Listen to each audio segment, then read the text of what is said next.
Baik, selamat pagi, siang, sore, malam semuanya. Perkenalkan, saya Muhammad Rizaldi. Sebelum saya bahas substansi dari video ini, saya mohon maaf sebelumnya kalau ada kata yang mungkin agak ofensif atau salah konsep dari penjelasan saya atau materinya. Saya mohon maaf juga ya, PPT-nya kurang menarik karena mungkin menurut saya asal tulisannya jelas itu fine-fine saja. Kita di sini sama-sama belajar ya teman-teman. Saya hanya berbagi apa yang telah saya pelajari. Jadi mungkin teman-teman bisa juga berbagi sharing pengetahuannya juga di kolom komentar. Baik, tanpa basa-basi lagi, kita langsung saja ke substansi videonya. Sesuai judul videonya, yaitu Matematika Sekolah dan Kuliah.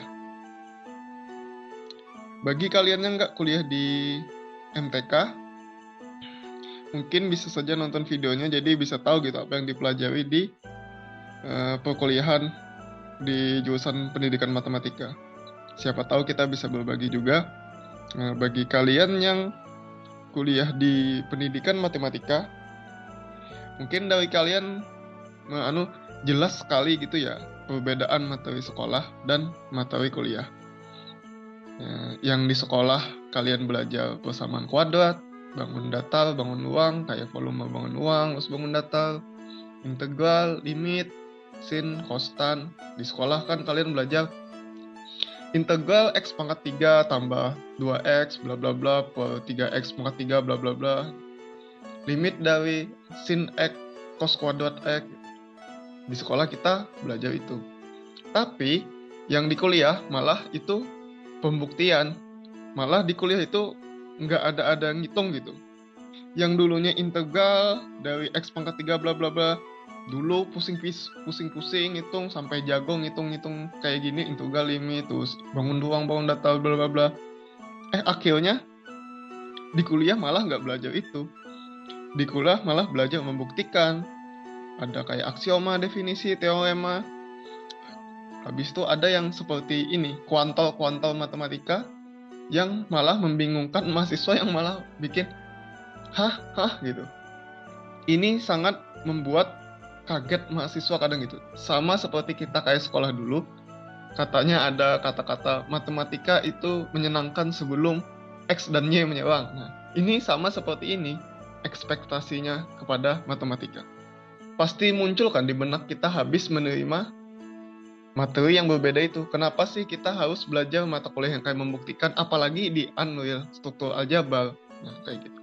Kan di sekolah itu nggak kepake juga. Pasti muncul benak-benak seperti itu. Kenapa sih mata kuliahnya nggak integral, mungkin nggak persamaan kuadrat, nggak menghitung gitu. Tapi kenapa kayak gini mata kuliahnya? Kan mau jadi guru, di sekolah nggak kepake. Kita ngajar membuktikan kah? Kita ngajar unreal kah? Kita ngajar struktur aljabar kah? Nah, baik, untuk menjawab ini, ada 4 jenis orang terhadap pengetahuannya. Pertama itu adalah ada orang yang tahu di tahunya, ada orang yang tahu di tidak tahunya, ada orang yang tidak tahu di tahunya, ada orang yang tidak tahu di tahunya.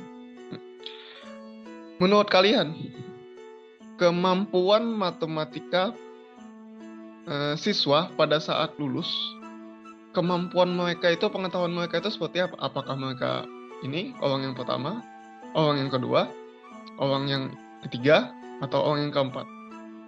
Gak tahu ya, kita selama SMA itu belajar matematika cuma menghitung, bahkan menghitung integral, tapi maknanya dari itu kadang kita tidak tahu. Bahkan yang sesederhana kayak A kali 0 sama dengan 0, kenapa? Negatif dikali negatif sama dengan positif, itu kenapa? Makna-makna yang kecil seperti itu kita tidak tahu. Itu seperti orang yang tidak tahu di tahunya, atau mungkin orang yang tahu di tidak tahunya. Menurut kalian, keempat orang ini, atau misal kayak gini, orang pertama ini, orang yang tahu di tahunya, sama orang yang tidak tahu di tidak tahunya, atau orang yang tidak tahu di tahunya, kalau mereka berbicara, itu beda nggak apa yang dibicarakan tentang matematika, tentang pengetahuannya secara umum? Kalau umum saja pasti beda, apalagi kalau secara matematika. Apa yang mereka pikirkan itu juga beda nggak? apa yang mereka jelaskan ke siswa nanti beda nggak? Ya, jelas beda, karena mereka mungkin nggak tahu apa di matematika itu, terus tapi mereka merasa tahu, tapi sebenarnya mereka tidak tahu. Ini sama seperti kayak apa yang di kepala kita itu ayam, tapi kita menyebutnya sepeda gitu. Nah, sama kebalikannya, yang di kepala kita, yang sebenarnya itu adalah ayam, tapi kita ngomong sepeda gitu. Tentu kita tidak mau yang seperti itu. Makanya di perkuliahan kita itu belajar lebih dalam tentang matematika, bahwa matematika itu tidak hanya menghitung saja. Ya mungkin matematika ada ilmu menghitungnya, tapi maksud itu tidak menghitung saja, berarti ada menghitungnya kan gitu. Dan juga kalau kita misalnya belajar integral, limit kayak dan teman-temannya itu, ngapain kita kuliah lagi kalau di SMA itu sudah kita pelajari? Ngapain kita belajar bangun ruang, volumenya bla bla bla bla, terus di kuliah kita belajar itu juga, kan itu nggak efektif gitu. Lebih baik kita belajar yang mendalami materi tersebut. Ini saya kasih contoh orang yang tidak tahunya di tahunya, atau orang yang tahu di tidak tahunya ya. Kita kan sering banget nih lihat ini persamaan kuadrat x kuadrat plus 3x plus 2 sama dengan 0.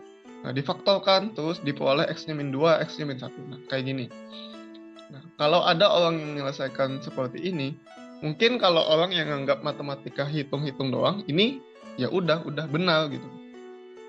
Terus, tapi secara konseptual, ini itu salah. Ada yang bisa jawab kenapa ini itu salah? Nah, pertama yang bikin salah itu adalah ini. Nah, apa maksudnya ini? Kebanyakan dari kita ya kadang menjawab ini langsung aja panah, ini tanpa tahu maknanya. Ini apa? Dalam matematika kan tanda panah satu arah itu jika maka. Jika ini maka ini, kayak gitu kan. Tapi nggak tentu jika ini maka ini, karena tanda panahnya itu satu arah. Padahal ini itu bisa kita balikan ke sini. Tapi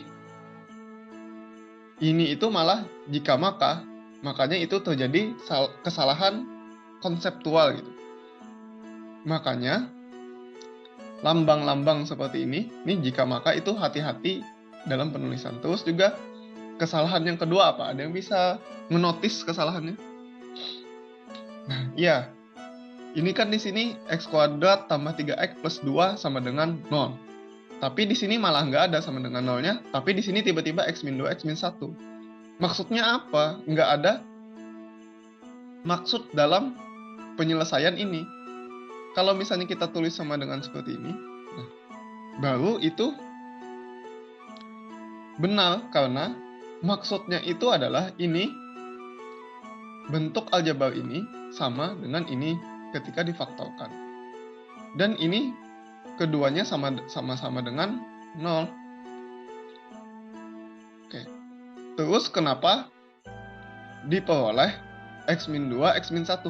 Maksudnya itu ketika dia x min 2 kita masukkan, ini kan sama dengan 0. Jadi sesuatu dikali 0 sama dengan 0 kan? Sama juga dengan ini, dimasukkan min 1 tambah 1 0. Dikali ini yang akhirnya sama dengan 0, maksudnya itu x ini sama dengan 0 ketika ininya 0 atau ininya 0 atau keduanya. Makanya kita peroleh x-nya itu min 2 atau x-nya min 1. Nah, terus juga kesalahan yang lain itu ketika saya tanya, kadang kebanyakan orang, apa bedanya persamaan kuadrat dan fungsi kuadrat? Orang yang mungkin nggak, kebanyakan yang saya jawab, atau mungkin bisa kita tanda kutip orang tahu di tidak tahunya, orang tidak tahu di tahunya, itu kadang mereka menjawab persamaan kuadrat adalah persamaan yang derajat paling tingginya 2. Terus fungsi kuadrat adalah fungsi yang mempunyai nilai perubahan banyak dan bla bla bla bla gitu. Itu kayak tidak tepat gitu. Kayak misalnya contoh persamaan yang derajatnya paling tinggi 2. Saya contohkan seperti ini. Ini derajatnya yang paling tinggi itu 2. Derajat yang paling tinggi itu 2. Tapi ini bukan persamaan kuadrat gitu. Jadi dari definisinya itu juga kita salah. Mungkin orang yang tidak masuk matematika ketika ditanya apa bedanya persamaan kuadrat dan fungsi kuadrat, jawaban mereka kadang lebih make sense gitu, karena mereka mikirkan, persamaannya persamaan, fungsi ya fungsi gitu.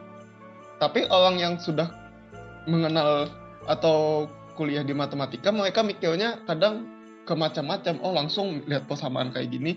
Kalau persamaan ini kayak gini. Kalau fungsi dia fx. Tapi maksudnya apa juga nggak tahu gitu. Ya kan kadang kita mengabaikan hal-hal yang konseptual seperti ini. Malah lebih benar kadang orang yang nggak masuk matematika. Jelas ya, persamaan ya persamaan, fungsi ya fungsi. Persamaan itu kan bentuk aljabar. Yang maksudnya itu bentuk aljabar itu adalah bentuk aljabarnya itu kuadratis gitu dengan persamaan. Jadi persamaan bentuk aljabar yang berbentuk kuadrat gitu. Terus kalau fungsi itu adalah ketika kita belajar SMA, suatu aturan korespondensi setiap anggota domain tepat satu ke anggota kodomain.